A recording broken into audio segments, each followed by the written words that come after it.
A destilação fracionada é um dos métodos de transferência de massa. Tem como finalidade a separação de mistura de componentes líquidos com diferentes volatilidades. É uma técnica que permite efetuar várias destilações simples em uma única operação simples e contínua. É utilizada quer em laboratório como na indústria. O principal instrumento é a coluna de fracionamento, que em laboratório normalmente é de vidro, enquanto que no caso de uma instalação industrial, a coluna é formada por uma série de placas, cada uma atravessada por um tubo, e todos os componentes normalmente são de metal. As colunas de fracionamento ajudam a separar a mistura, permitindo que os vapores mistos arrefeçam e condensam para novamente vaporizar. E todo este processo é baseado na lei de Raoult.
O petróleo é constituído por uma mistura complexa de vários compostos com predominância de hidrocarbonetos. Uma de suas aplicações é como fonte de combustíveis para os meios de transportes e para a geração de energia elétrica.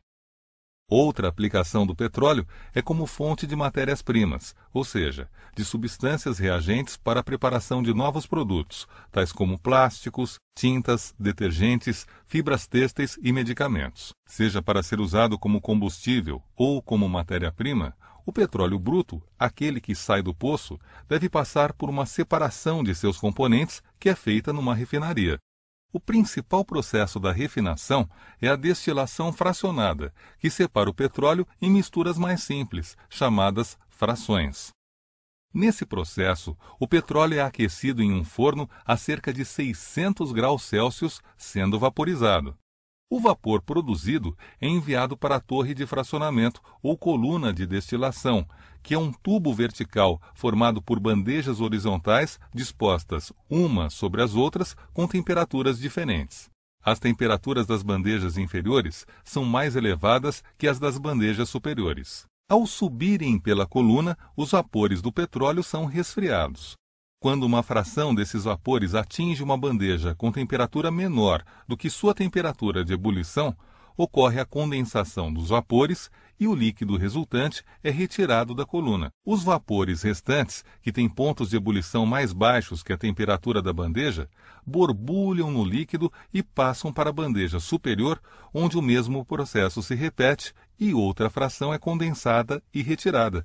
Isso ocorre continuamente ao longo de toda a coluna. Acompanhe a indicação das frações, seus intervalos de ebulição e a composição química representada pelos números de átomos de carbono nas moléculas constituintes de cada fração. O óleo lubrificante, constituído por moléculas com mais de 17 átomos de carbono, é a fração menos volátil, fervendo a temperaturas superiores a 305 graus. O óleo diesel, com 13 a 17 átomos de carbono por molécula, é usado como combustível em caminhões e ferve numa faixa de temperatura mais baixa, entre 235 e 305 graus. Em seguida vem o querosene, que ferve entre 175 e 235 graus e possui 11 ou 12 átomos de carbono em suas moléculas.